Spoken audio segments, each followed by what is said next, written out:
सरकार ने प्रोटेस्ट किया है कि ये मैप इंडिया के पार्लियामेंट में क्यों लगाया गया। यहाँ पे पाकिस्तान को भी इंडिया का पार्ट दिखाया गया है।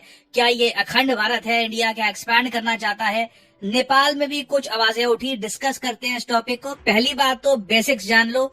भारत के पार्लियामेंट का इनॉग्रेशन हो चुका है। हमारा नया पार्लियामेंट बाहर से कैसा दिखता है, इससे रिलेटेड बहुत सारी इमेजेस सामने आई हैं, और पार्लियामेंट अंदर से कैसा दिखता है, इससे रिलेटेड भी बहुत सारी इमेजेस रिलीज हुई। फॉर एग्जाम्पल ये इमेज बहुत ही ज्यादा वायरल हुई थी। लोगों ने कहा कि देखो अखंड भारत का मैप यहाँ पे आपको दिख रहा है ना। पाकिस्तान ने ना इसी मैप को लेकर लिटरली इसको अखंड भारत का मैप कहकर ये कहा है कि इस नैरेटिव को देखकर हम बहुत चिंतित हैं। इंडिया एक्सपैंड करना चाहता है, ये पीस के लिए ठीक नहीं है। उसके अलावा यहाँ पे आप देख पाओगे नेपाल ने भी एक इशू रेज किया है कि एक सर्टन हिस्सा है, इसको इंडिया का पार्ट क्यों दिखाया गया है ना।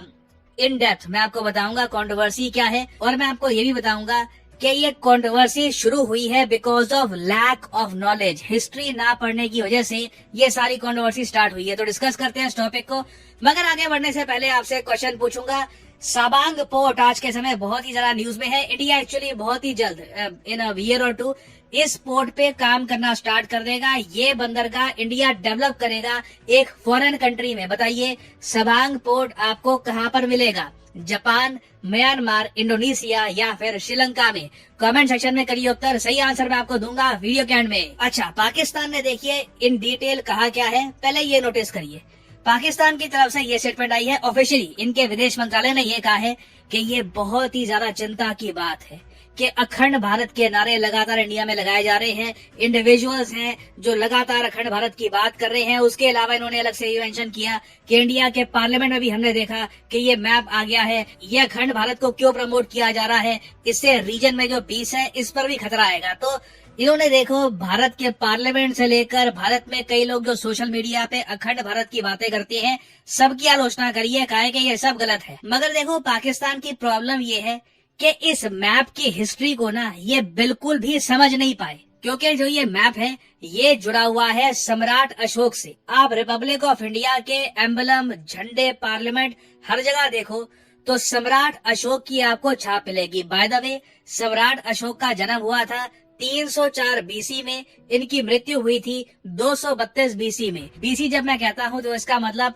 Before the birth of Christ, जब जीसस क्राइस्ट का जन्म भी नहीं हुआ था, तब ये इंडियन सब कॉन्टिनेंट में एक पावरफुल एम्परर थे। और आज भी आप देखो हमारे झंडे पे अशोक चक्र, हमारे एम्बलम पे आपको सम्राट अशोक के एम्पायर की छाप मिलेगी। उसके अलावा जो हमारा पार्लियामेंट है उसके ऊपर भी इंडिया का एम्बलम है, मतलब के सम्राट अशोक का काफी इन्फ्लुएंस यहाँ पे आपको दिखेगा। फिर इंडिया के पार्लियामेंट के अंदर भी ये जो मैप है ना, ये मौर्य साम्राज्य का है, मतलब के सम्राट अशोक के अंडर जो मौर्य सम्राट की पीक थी उसे इस मैप में दर्शाया गया है। तो ये जो मैप आप सामने देख रहे हैं ना, ये कोई फैंटेसी नहीं है, ये कोई सपना नहीं है कि एक दिन इंडिया ऐसा होगा। ये हिस्ट्री है, ये फैक्चुअल हिस्ट्री है जो दुनिया भर में एक्सेप्ट की जाती है कि सम्राट अशोक का जो एम्पायर था अपने पीक पर ये इतना बड़ा था। इनके एम्पायर में आज के समय जो मॉडर्न डे पाकिस्तान है, अफगानिस्तान है, उसके अलावा बांग्लादेश, इवन जो मॉडर्न डे नेपाल है, इसका बहुत सा हिस्सा आया करता था। और आप नोटिस करोगे साउथ का बड़ा रीजन सम्राट अशोक के एम्पायर का पार्ट नहीं था। और इसीलिए जो पार्लियामेंट में मैप लगाया है ना, आप नोट करोगे यहाँ पे साउथ और उसके ऊपर का जो रीजन है वहाँ पे कलर में डिफरेंस है, दिखाने के लिए कि ये हिस्सा इनके एम्पायर का पार्ट था नहीं। तो ये देखिए अखंड भारत का मैप नहीं है, ये जो मौर्यन एम्पायर था उसको सेलिब्रेट करने के लिए ये मैप यहाँ पर लगाया गया है। एक ऐसे एम्परर को सेलिब्रेट करने के लिए ये मैप यहाँ पर लगाया गया है जिसका इन्फ्लुएंस ऑलरेडी हम और बहुत सारी जगह पर देखते हैं। और ये वैसे कोई सरप्राइज की बात नहीं है कि पाकिस्तान इस मैप को कंफ्यूज क्यों कर रहा है, इसको अखंड भारत का मैप क्यों कह रहा है कि जी इंडिया के ये प्लान है, इंडिया एक्सपैंड करेगा वगैरह, क्योंकि इन्होंने हिस्ट्री ना कभी प्रॉपरली पढ़ी नहीं।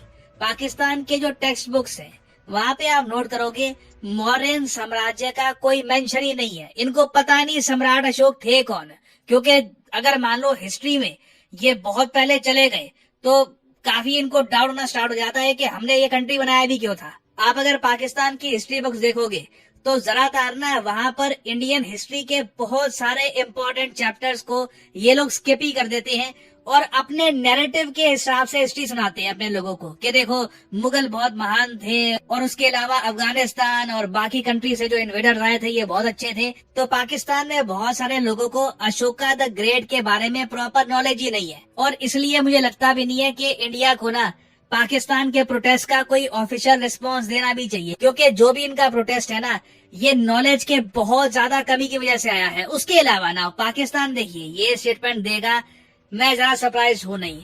नेपाल ऐसी स्टेटमेंट दे दे तो मैं काफी हद तक सरप्राइज फील करूंगा, और मैं बिल्कुल यहाँ पर सरप्राइज हूँ। नेपाल में आप देखोगे इनके एक फॉर्मर पीएम, उसके अलावा कुछ member of parliament social media पे यहाँ पे लोग कह रहे हैं कि जी लुम्बिनी, ये एक एरिया को लेकर नेपाल गुस्सा है कि लुम्बिनी को इंडिया का पार्ट क्यों दिखा। इंडिया हमेशा से कोशिश करता है कि गौतम बुद्धा का जो बर्थ प्लेस है, आपको पता होगा जब गौतम बुद्ध एक प्रिंस थे, प्रिंस सिद्धार्थ, उनका जन्म हुआ था लुम्बिनी में।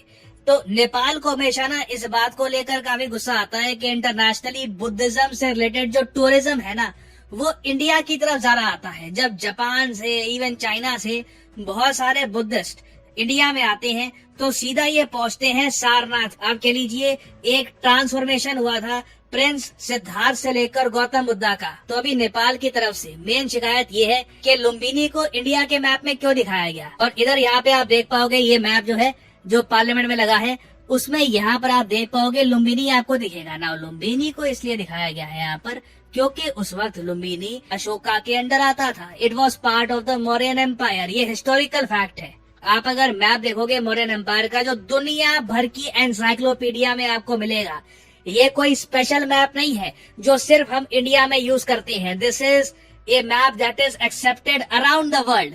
और लुम्बिनी प्रॉपरली यहाँ पे आप देख पाओगे लुम्बिनी प्रॉपरली इस एम्पायर का पार्ट था। अगेन हम यहाँ पे एक बहुत ही ज्यादा पुराने समय की बात कर रहे हैं, 2000 साल से भी पुरानी हिस्ट्री की हम बात कर रहे हैं। उस time Lumbini was part of the Mauryan empire. तो हिस्ट्री के हिसाब से आप अगर देखें बिल्कुल करेक्ट मैप यहाँ पर लगाया गया है। तो नेपाल की तरफ से भी जो प्रोटेस्ट आ रहे हैं डजंट मेक सेंस। क्या आज के समय हम ये कह रहे हैं कि लुम्बिनी इंडिया का पार्ट है? नहीं, आज के समय रिपब्लिक ऑफ इंडिया एग्जिस्ट करता है और रिपब्लिक ऑफ इंडिया की बॉर्डर्स क्या है ये हमें पता है। यहाँ पे आप देख पाओगे ये प्रॉपर बॉर्डर है रिपब्लिक ऑफ इंडिया की। अब एक टाइम पर एक रीजन इंडिया के एक बड़े एम्पायर के अंडर आता था, उसको हम मैप में भी ना दिखाएं ये तो गलत होगा। तो इसलिए देखिए इस मैप को लेकर कुछ कंट्रीज को इनसिक्योरिटी आती है, बट इन दी एंड ये कोई फैंटेसी नहीं है, ये कोई ईगो का पार्ट नहीं है, ये हमारी हिस्ट्री है, हमारी धरोहर है। और ना सिर्फ हमारी हिस्ट्री, एक्चुअली मैं अप्रिशिएट करता अगर पाकिस्तान नेपाल में लोग इस मैप को एक्सेप्ट करते, इस मैप को सेलिब्रेट करते कि हाँ बिल्कुल इंडियन सब कॉन्टिनेंट की हिस्ट्री ये थी, आज के समय हम यहाँ पे आ गए हैं। अगर एक समय हम पीसफुली ऐसे को एग्जिस्ट करते थे तो आज के समय को एग्जिस्ट क्यों नहीं कर सकते। इसका मतलब ये नहीं है कि कोई एक यूनिफाइड कंट्री कुछ बन जाएगी, अपने कंट्रीज में रहकर भी हम पीसफुली को एग्जिस्ट कर सकते हैं। और ये मैप मैं कहूंगा हमेशा हमको इंस्पायर करेगा कि in the end we are one people and we can live together peacefully. Now finally वापस आते हैं अपने क्वेश्चन पे कि सवांग पोर्ट जो है ये आजकल न्यूज में है, ये किस कंट्री में लोकेटेड है। तो सही उत्तर यहाँ पे है option C, the country of Indonesia. Indonesia में देखिए ये बहुत ही इंपॉर्टेंट पोर्ट है सवांग पोर्ट। लंबे समय से बात चल रही थी कि इंडिया इसको डेवलप करेगा और अंडमान और निकोबार आइलैंड जो है ना यहाँ पे, यहाँ के बहुत ही जरा करीब आपको मिलेगा सवांग पोर्ट। और इंडिया अगर ये पोर्ट डेवलप करता है तो इंडियन नेवी को भी इन द फ्यूचर बताया जा रहा है, कुछ रिपोर्ट्स कह रही है इंडियन नेवी को भी इसका एक्सेस मिल सकता है। तो याद रखिएगा सवांग पोर्ट बहुत ही ज्यादा न्यूज में है and it is located in Indonesia. और फाइनली यहाँ पर मैं ये भी ऐड कर दूं कि आप किसी भी एग्जाम की तैयारी कर रहे हैं, चाहे एसएससी, यूपीएससी, बैंक, आप परचेज कर सकते हैं अनअकैडमी के क्वालिटी कोर्सेज। कमेंट सेक्शन में जाइए, पिन कमेंट में यहाँ पे आपको मिलेंगे link. For example let's say आपको प्रिपेयर करना है यूपीएससी के एग्जाम के लिए, तो यूपीएससी के लिंक पर यहाँ पर करिए क्लिक और यहाँ पे आप परचेज कर पाएंगे अनअकैडमी का यूपीएससी कोर्स। बट जो प्राइसेस यहाँ पर लिखे हैं डोंट एवर पे दीज प्राइसेस। सिंपली यहाँ पर कोड डालिए PD10 and the prices will start falling and you will be able to save a lot of money. So use the code PD10 and save money. और इसी note के साथ ये है video का अंत। Thank you for listening. May the gods watch over you.